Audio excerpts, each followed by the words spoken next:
ঈসা আলাইহিস সালাম দাজ্জালকে মারার পরে আরেকটা প্রজাতি বের হবে, এর নাম ইয়াজুজ আর মাজুজ। নাম শুনেছেন?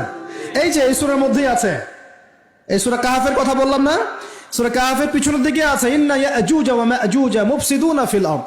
যুলকারনাইন বাদশার কথা পড়বেন, তিনি এই যে দেয়াল নির্মাণ করে দিয়েছিলেন লোহা এবং তামা দিয়ে, মনে আছে, পড়েছেন? আচ্ছা, এই ইয়াজুজ আর মাজুজ যখন বের হবে পৃথিবীর পানি খেয়ে শেষ করে ফেলে দিবে একেবারে। এর এত বেশি হিংস্র হবে যে এদের সাথে লড়াই করার মতো ক্ষমতা কোনো মানুষেরই থাকবে না। এমনকি ঈসা আলাইহিস সালামেরও নয়। ঈসা আলাইহিস সালাম তুর পাহাড়ে চলে যাবেন মুসলিমদেরকে নিয়ে, তুর পাহাড়ের ভিতরে মুসলিমরা সেখানে লুকিয়ে থাকবে, পৃথিবীর মেসাকার অবস্থা হয়ে যাবে, পৃথিবীর পানি খেয়ে শেষ করে ফেলে দিবে একদম হিংস্র প্রজাতি। তখন ঈসা আলাইহিস সালাম আল্লাহর কাছে দোয়া করবেন, আল্লাহ এই বিভৎস জাতিকে ধ্বংস করো। আল্লাহ রাব্বুল আলামিন তখন ওই ইয়াজুজ আর মাজুজের এই কাঁধে, ঠিক কাঁধের মাঝখানে একটা ভাইরাস জন্ম দিবেন। কি জন্ম দিবেন? ওই যে বলি না মহামারীর ভাইরাস, অমুক ভাইরাস তমুক ভাইরাস, এই ভাইরাস আরো সামনে আছে বাকি এখন।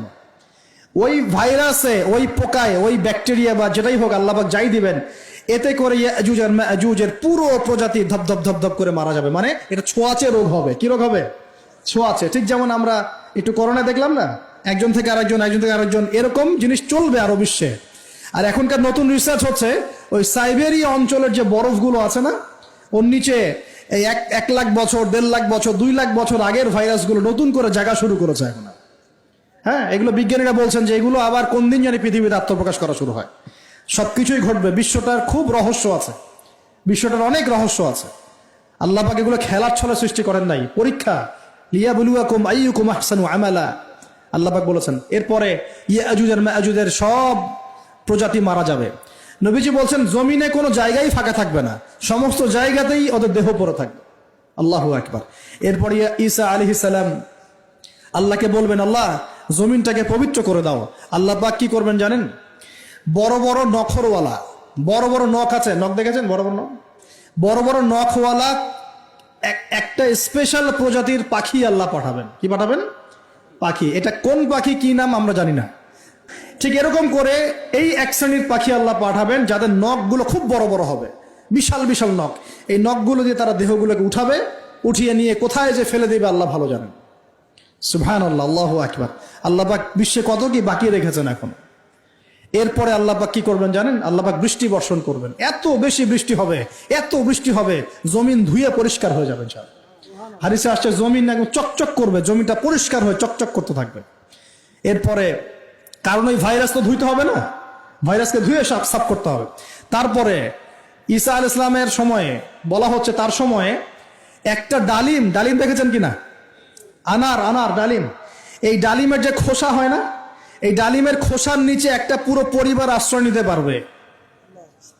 কি বুঝলেন? এত বড় বড় ফল হবে, এত বরকত হবে জমিনের মধ্যে। কখন বরকত হয়? যখন একটা জনপদের অধিবাসীরা আল্লাহর সামনে আত্মসমর্পণ করে, তখন আল্লাহ বরকত দেয়। আমরা কি আত্মসমর্পণ করছি? এই জন্যই তো অর্থনৈতিক মন্দা চলছে। এমনি এমনি নাকি? সুদ খাচ্ছেন, দিব্যি ঘুষ খাচ্ছেন, দুর্নীতি করছেন, জেনা করছেন, মানুষের সম্পদ আত্মসাৎ করছেন, মাপে কম দিচ্ছেন, আবার নামাজও পড়ছেন, মাশাআল্লাহ। তো বরকত কোত্থেকে আসবে? তো বরকত কখন আসে? যখন একটা কম আল্লাহর সামনে সম্পূর্ণ আত্মসমর্পণ করে। একটা ডালিম হবে, এটা রূপকথা নয়, এগুলা গাল গল্প বলছি না। এই প্রতিটা কথা আল্লাহ পাকের ওহী থেকে আসছে, এর একটা কথাও মিথ্যা হবে না ইনশাআল্লাহ তাআলা।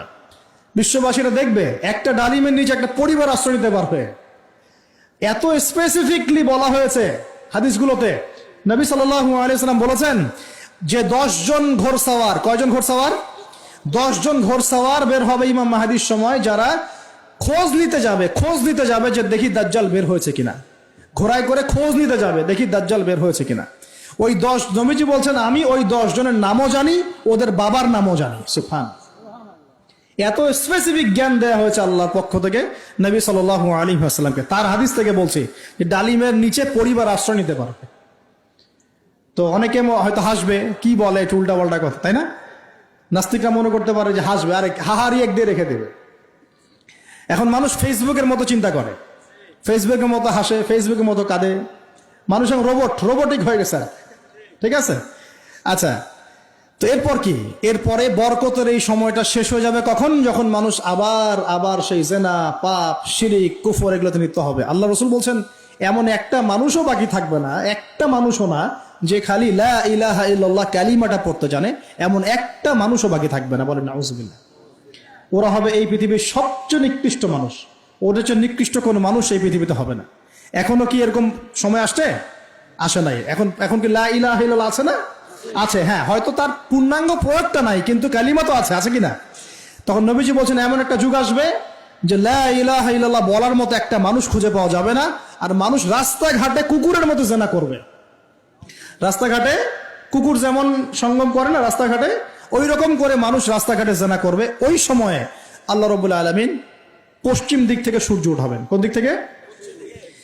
সূর্য সত্যি সত্যি পশ্চিম দিকে উঠবে। পৃথিবী একদিকে ঘুরছে না এখন, কে জানে আল্লাহ পাক পৃথিবীর ঘূর্ণন থামিয়ে উল্টা দিকে ঘোরাতে পারেন না? অবশ্যই পারেন। আল্লাহ পাকের জন্য এটা খালি বলা, কুন ফায়াকুন, হও হয়ে যাও, ব্যাস। আমি কয়েকদিন আগে রিপোর্ট দেখেছি, পৃথিবীর নিচে কিন্তু আগুনের স্তর আছে, আচ্ছা জানেন তো? পৃথিবীর নিচে আগ্নেয়গিরিগুলো আছে। পৃথিবীর ভিতরেও একটা ঘূর্ণন হয়, সেই ঘূর্ণনের দিক পরিবর্তন হচ্ছে দিন দিন, এমনটা রিপোর্ট এসেছে। দেখেন, আপনি ইন্টারনেট ঘাটাঘাটি করেন, দেখেন। আর অনেকে রিপোর্ট করছে যে পৃথিবী আগে যে গতিতে ঘুরতো, এখন পৃথিবীর ঘূর্ণন গতি একটু বেড়ে গেছে। দেখেন রিপোর্ট, দেখেন। ঘূর্ণন গতি বেড়ে যাওয়ার মানে হচ্ছে টাইম দ্রুত পাস করবে। আর শেষ জামানার হাদিস এটাও আছে যে সময় দ্রুত পাস করবে, আছে না? এটা হাদিসে আসছে। তো প্রিয় ভাইরা, এই সময়ে মানুষ খারাপ হওয়া শুরু করার পরে এমন খারাপ হবে, আল্লাহর নাম নেওয়ার মতো কোনো মানুষ থাকবে না, আল্লাহ আল্লাহ বলার মতো কোনো মানুষ থাকবে না। তখন পশ্চিম দিক থেকে সূর্য উঠবে। কিভাবে কিয়ামত হবে? নবীজি বলছেন একজন ব্যক্তি পানি খাওয়ার জন্য পাত্রটাকে মুখের সামনে নিবে, পানি গিলতে পারবে না, কিয়ামত হয়ে যাবে। নাউযুবিল্লাহ। ইযা ওয়াকাআতিল ওয়াকিআ লাইসা লিওয়াকাআতিহা কাযিবা আল কারিআতু মাল কারিআ ওয়া মা আদরাকা মাল কারিআ, আছে না? আম্মা ইয়াতাসাআলুন আনিন নাবাইল আযীম। কত সূরা আছে কিয়ামত সংক্রান্ত, পড়ে দেখেন। ইযা যুলজিলাতিল আরদু জিলজালাহা ওয়া আখরাজাতিল আরদু আথকালাহা ইযা আশ-শামসু কুওয়িরাত ওয়া ইযা আন-নুজুমু ইনকাদারাত। এই সূরাগুলো পড়ে দেখেন। আম্মা পারার শেষ পারাটা, যেটা 30তম পারা, এর সূরাগুলো পড়ে দেখেন, কিয়ামত চোখে দেখতে পারবেন ইনশাআল্লাহ। সিংহায় ফুঁক দেওয়া হবে। আল্লাহ পাকের ফেরেশতার এত ক্ষমতা আল্লাহ দিয়েছেন, একটা ফুয়ে পুরো মহাবিশ্ব ধ্বংস হয়ে যাবে ইনশাআল্লাহ। চারটাখানি কথা নাকি? দ্বিতীয় ফুৎকারে আবার সবাইকে জীবিত করা হবে। এবং এই যে দুনিয়ার জীবনটা আমরা কাটাচ্ছি, এই 30, 40, 50, 60, 100 বছরের জীবন, এই জীবনের এক একটা হিসেব আল্লাহর সামনে দাঁড়িয়ে সেদিন দেওয়া লাগবে।